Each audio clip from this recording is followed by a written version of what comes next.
Podcastle, number 15, for July 8th, 2008. The Yeti Behind You by Jeremiah Tolbert.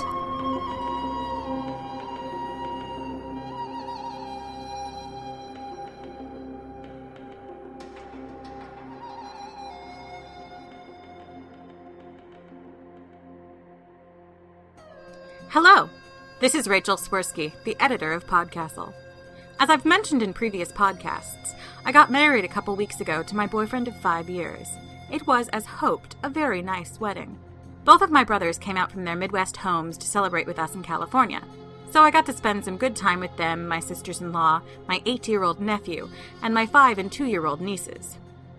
A lot of women I know say that once they tied the knot, their families overflowed with questions. When are you going to have kids? For me, the curiosity goes in the other direction.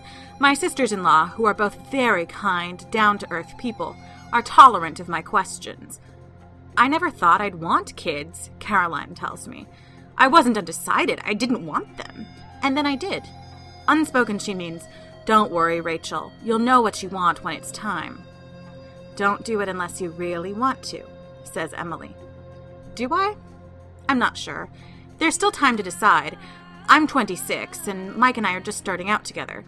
But it's an intense decision. People talk a lot about coming-of-age stories where teenagers cross the threshold from child to adult, but what about the rite of passage that is becoming a parent? Today's story is about that latter rite of passage, the rite of passage that marks becoming responsible for a newly created life. The Yeti Behind You was written by Jeremiah Tolbert, an author with stories forthcoming from Blackgate and Prime Books. He owns 2 cats, and his favorite color is green. Jeremiah lives in the foothills of Colorado, where he practices web design, photography, and writing. I can personally testify to the excellence of all 3. If you like steampunk, I suggest you hop over to his steampunk photograph series by the fictional Dr. Roundbottom at clockpunk.com. The Yeti Behind You first appeared in the fantasy anthology from Prime Books. It's read by professional voice talent Ellie Hirschman. He's appeared in various audio dramas produced by Dream Realm and Darker Projects, most notably as GD in Robots of the Company, and Watson in The Misadventures of Sherlock Holmes. See dregold.net for more details. He also appears as Zog in Star Trek Lost Frontier and as Adam in Alive Inside. He produces Tales from the Museum and the podcast show Behind the Scenes at Darker Projects. Details at darkerprojects.com. Links featured in this intro are available on our website, podcastle.org. Enjoy the story. The Yeti Behind You by Jeremiah Tolbert. Michael's Yeti sits lightly on the foot of the bed, watching with soft brown eyes as Michael makes a third pass at tying his tie. He mumbles around the tree under the log, but he's speaking only to himself, not to his silent observer. He's careful not to speak to it. Michael first noticed the Yeti when he awoke sometime during the night, his bladder full of past beer. Blinking in the dim red light of alarm clock numerals, he'd stared at a hulking figure leaning against the closet doorframe. All he could make out was the humanoid shape. Confident that the beast was a delusion of sleep, he climbed from the bed quietly, shuffled past, careful not to acknowledge or come into contact with it, and went to the bathroom. When he returned, he was surprised, but somehow not disturbed, to see that the Yeti remained. Despite its presence, he slept until the alarm screeched hours later.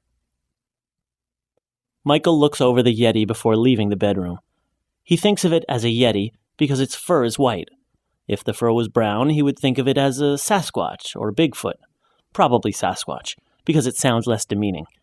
He once half-watched a special on the Discovery Channel about people who hunted such things.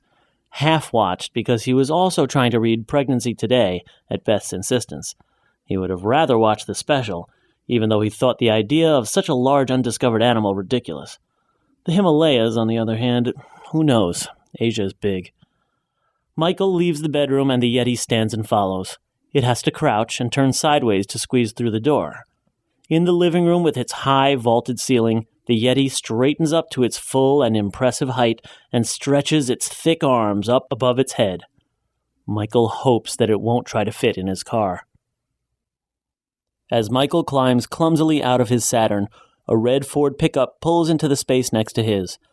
A shaggy, reddish mammoth trundles behind it. The mammoth comes to a halt inches from the Ford's bumper and lifts its trunk high in the air, swaying it side to side. The Yeti watches the mammoth closely for a moment, then returns its gaze to Michael, blinking. The owner of the Ford pickup is a loan officer from the front office. "Morning," she says, stepping out of her truck. He hopes that the loan officer will see his Yeti, but she does not, nor does she give any indication that she is aware of the mammoth following her. Hibbets holds the door open for her and irritably motions for Michael to hurry. Hibbets is not a man to be kept waiting. Michael nearly steps on the small herd of trilobites clustered at Hibbets' feet. They shuffle around the CEO on dainty, chitinous legs, their bodies the size of small dinner plates. Michael's Yeti waits for him in the lobby. Michael takes frequent coffee breaks even though the caffeine makes him jittery and he finds the taste too bitter. He doesn't recognize many of the animals, but Google knows all, and identifying the animals is time-consuming but not terribly difficult. At lunch, the employee parking lot is full of sauropods and Pleistocene mammals that are too large to squeeze inside the building. A triceratops, his favorite dinosaur when he was a boy, mingles with a giant sloth and something resembling a 9-foot-tall carnivorous duck with a bill shaped like an axe. Moas, looking like shaggy dog ostriches, roam the halls of the office. Marsupial lions and miniature horses guard the entrances to cubicles. The observers are all members of an extinct species. At first, Michael thought that his own Yeti might be an exception, being that a Yeti is a mythological creature, not an extinct one. But then he discovered Gigantopithecus blacki on a primatologist's website. The males weighed 1,200 pounds and stood 10 feet tall, but the females were smaller. Michael believes that his silent observer is a female.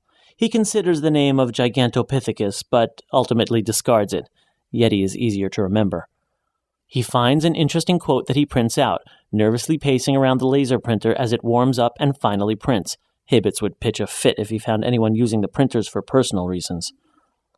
Michael snatches up the printout and reads it once aloud. An old Sherpa once observed, "There is a Yeti in the back of everyone's mind. Only the blessed are not haunted by it." He stares at the paper for a few moments after speaking the words aloud, then crumples the sheet into a ball and stuffs it into his pocket before returning to his desk. He calls home, but Beth doesn't answer. She sleeps all day now. He leaves work early. It's hell getting out of the parking lot without running over anything. He drives to the mountains. He turns off the radio and hums tunelessly as the terrain outside grows steeper. Snow is thick on the ground, the pine trees frosted like conical birthday cakes. The road ends short of the peak, a wall 7 feet high of impenetrable snow rising up from the blacktop just beyond the barrier. Along the pull-off, snowmobilers load their trailers all red-faced and exhausted. A crocodile thing on long, dog-like legs watches from a snowbank, oblivious to the cold. Overhead, a pterodactyl circles lazily on invisible and impossible thermal currents. He steps outside the car into the biting air, and the Yeti appears from behind a tree. He walks onto the hard-packed snow beneath the anorexic alpine forest. The Yeti follows. She leaves no tracks. He walks into an open space, stands in the middle, and turns to face the Yeti. She stops and returns his stare. The wind dies. Snow settles against more snow, pressing against the cold, hard soil. The Yeti parts her lips as if about to speak. Michael inhales sharply. The Yeti catches a snowflake on the pink-gray tip of her tongue. He exhales and turns and heads back to the car. It would have been too easy. The Yeti crouches in the muddy strip of weed and grass between the sidewalk and the curb in front of Michael's house. She pokes at the dirt with a stick, looking up only when he closes the car door. Michael can see his wife inside through the screen door, reading on the couch, book perched gently atop the mound of her growing belly. The Yeti turns to stare too. He sits for a long time, until the sun sets. The Yeti follows him in. Beth pays her no attention. She looks up and smiles. "How was work? I didn't know you were going to be late." For once, her tone isn't accusatory. The same old thing, just more of it, he mumbles, moving towards the bathroom. It is too small for the Yeti to fit inside. He closes the door, puts the toilet seat down, and sits on top of it. Outside, Beth asks, "Where's my kiss?" in a hurt tone. "Just a minute," he says.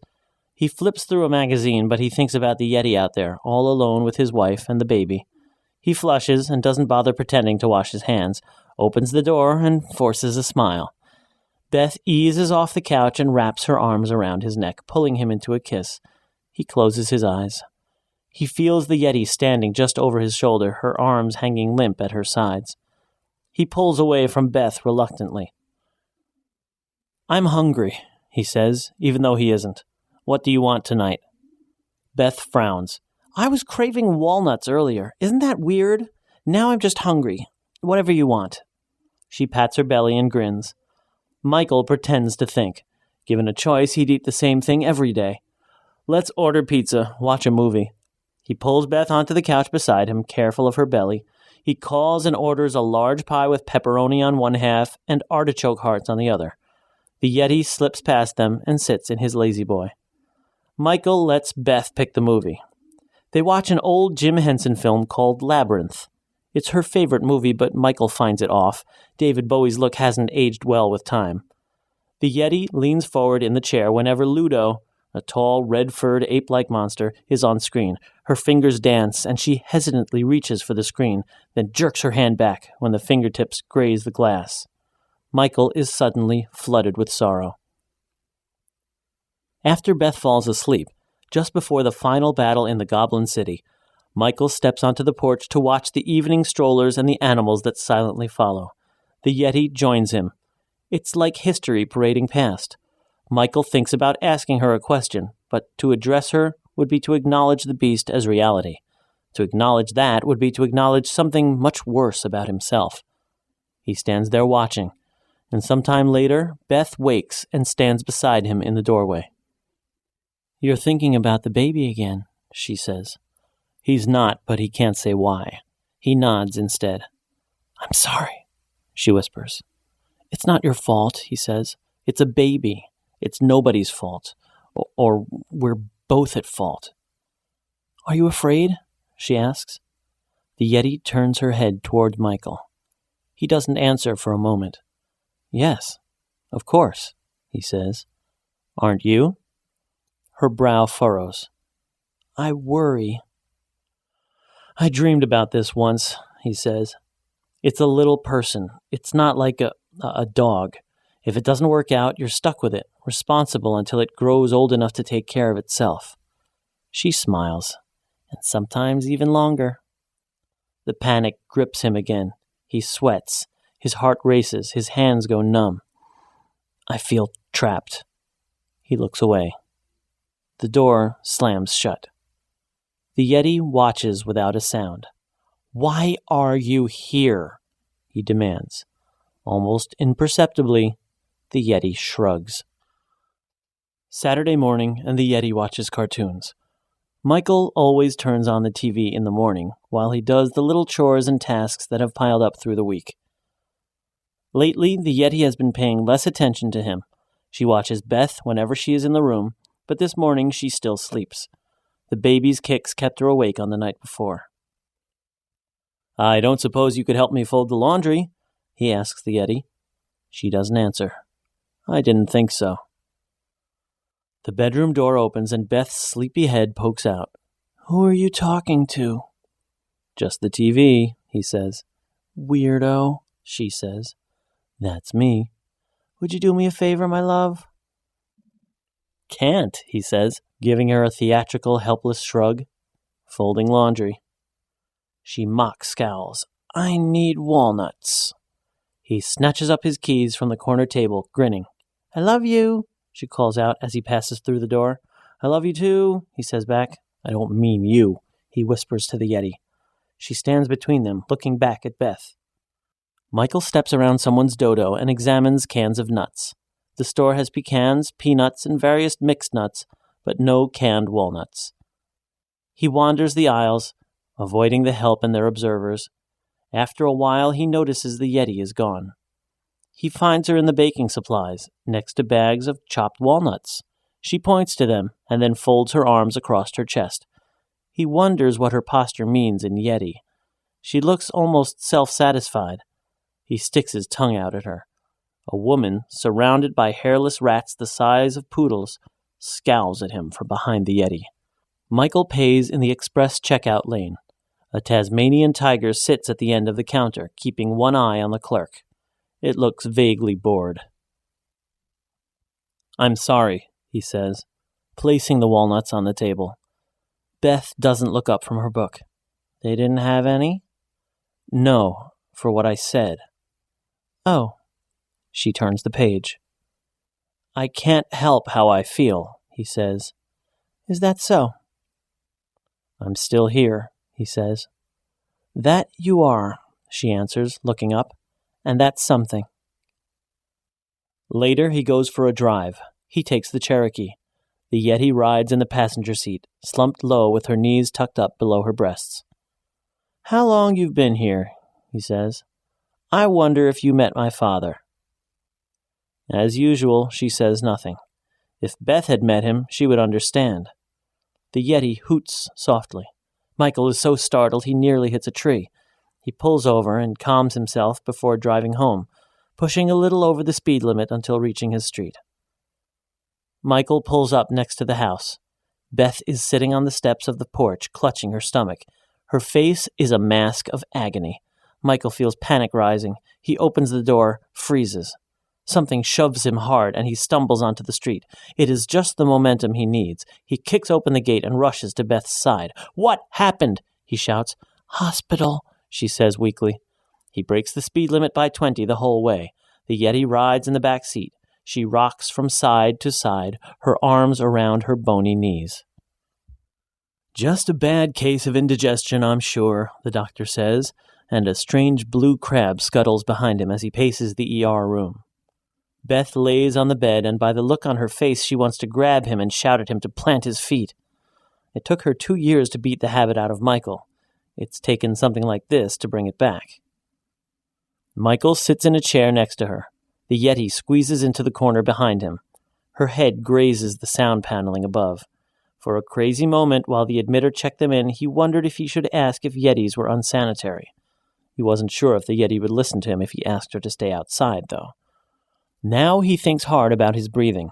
He is thinking, slow, slow, slow. When the doctor leaves, Beth lets herself cry, a mixture of anger and relief. "How could I have been so silly?" she asks. Michael doesn't answer. He repeats his mantra. Beth waves her hand at him. "Hello, Michael." He blinks. "I couldn't move," he says. "When I saw you, I couldn't move." "But you did," she says. "You helped me into the car." "She shoved me," he says. Beth squints. "Who did?" "My Yeti." "Your what?" "My imaginary extinct animal." The Yeti heads for the door. "I see. I'm sorry." "Just leave, Michael." For once he follows the Yeti instead of the other way around. His Yeti stands in front of the car. He turns the key and the engine starts up. The Yeti doesn't move. "Get in," he says. The Yeti slowly cups her arms and rocks them back and forth. Her soft brown eyes bore into Michael. He turns off the ignition. "What?" he says. "Yeah, the baby. The baby's fine. Beth's fine. Everybody's fine." She shakes her head.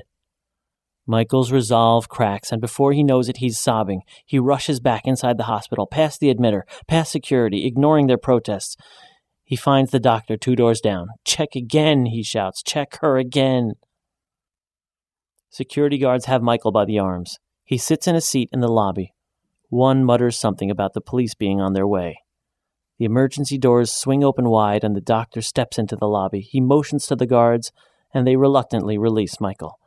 "I don't know how," the doctor says, shaking his head. "She's going to be fine now. I'm sorry we didn't... Her symptoms were vague, you know, and..." "What about my baby?" No answer.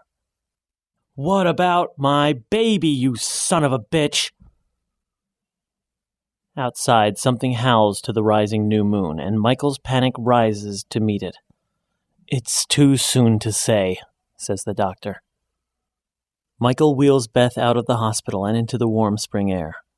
She gasps and points to the car. "What is that?" The Yeti stands beside the passenger door, watching them. Michael's not surprised that Beth can see her.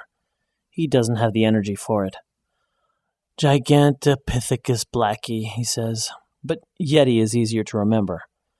"That's your imaginary extinct animal?" she says. "I think she's our imaginary extinct animal," he says. "Are you scared?" "Of her? No. I don't know why. Or do you mean about us?" He shrugs. He means both. "You didn't have to come back," she says, as he helps her from the chair into the Jeep. "But you did." "I wouldn't have left," he says. "I'm afraid, but I'm not a coward." But he isn't sure that that is the truth. He thinks maybe that's just what he wants to believe. "We're having a baby, Michael," she says suddenly. "Oh my God, we're having a baby." Michael turns the ignition and backs out. "We sure are, my love." Behind them, the Yeti chuckles so quietly the noise could be only tires on pavement. There's a hint of sadness in it. Michael remembers asking why she was here, and her shrug to deflect the question. Somehow, he thinks, she didn't want to share the sadness with which she and all the other lost ones are burdened. They're all here for the same reason, all watching for the moments they will never have again. He reaches across and squeezes Beth's hand, slowly, slowly, slowly.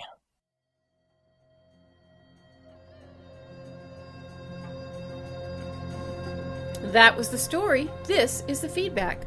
For episode 13, Jim Hines' Spell of the Sparrow. On the blog, Richard said, "You know, this is my favorite one so far. I think because it was more in the fantasy realm that I'm used to. Great read and a great story, thanks." Ryan B. told us that it was just all right, but added, "I did like the element of the ghost cat and the casual way with which it was handled. I liked that it didn't really seem aware that it was dead, or at least if it did, that fact did not concern it or affect its behavior. That was fun." Some commenters on the message board didn't particularly like the story. Some found the story pleasant enough but not spectacular. Zasha said, "Cute story, well read too. I really felt sorry for the woman who had her love life invaded by the mad lady, and it's always great to listen to stories in which true love prevails. Even if you need an egg to bring your man back to his senses, I think we need more eggs." Ragtime liked the reading a lot and added, "The story itself was a lot of fun and pleasant enough to listen to, but I guess I actually prefer a more flawed story, like 14 Postal Experiments or Hotel Astarte, that gives me more to think about even as I'm complaining about it. It's an interesting point that bears thinking on. And speaking of thoughts, if you want to share yours, come on over to forum.escapeartist.info and give us your 2 cents. Podcastle is a production of Escape Artists Incorporated and is distributed on a Creative Commons Attribution Non-Commercial License. Share it, but don't change it or sell it. Our theme music is by Shiva in Exile. You can find them at magnatune.com. You can discuss this episode of Podcastle, or nearly anything else, in our forums. Just visit forum.escapeartist.info. And if you like science fiction or horror, be sure to visit our sister podcasts, Escape Pod and Pseudopod. And if you enjoyed this episode, tell a friend, or post to your blog about it, or consider donating via the PayPal link on our site.